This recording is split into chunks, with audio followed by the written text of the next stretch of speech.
எங்க வர சொல்ற ஸ்டேஷன் வா. நான் ஸ்டேஷன் வந்தா தேர்ந்துருமா நீ குத்துறியா இல்ல 20 லட்சம் ரூபாய் 40 லட்சம் ரூபாய் பணத்தை எத்தனை பாஸ் வந்து நிக்கிறான் அந்த எத்தனை பாஸ் எத்தனை கேப்பாரி நிக்கிறான் என்ன பேசுற நான் ஏன் இந்த கேக்குறமா அதிகாரம் எதனா பண்ணிட்டியா கேஸ் குடுக்குறாங்க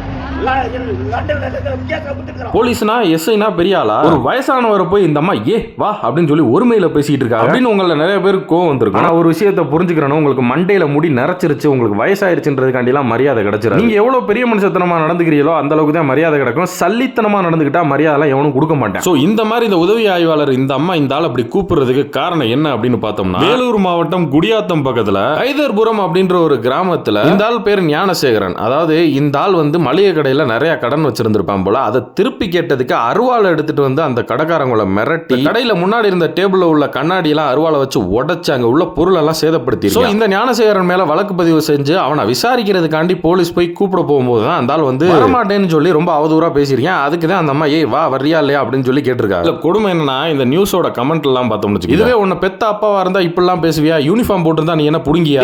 ஏய் எவ்வளவு மரியாதையா பேசுறடே நாயே, உன்ட்டெல்லாம் என்னடா மரியாதை? ப்ரொஃபைல திறந்து பார்த்தா உங்களுக்கு மரியாதை வேற இருக்குது. ஏண்டா வாங்கின கடனை கொடுக்க வக்கில்ல நாய் அருவாளை தூக்கிட்டு போய் மிரட்டி இருக்கு. நாய்க்கு என்னடா மரியாதை? பைத்தியக்காரத்தமா பேசிட்டே கூடாது.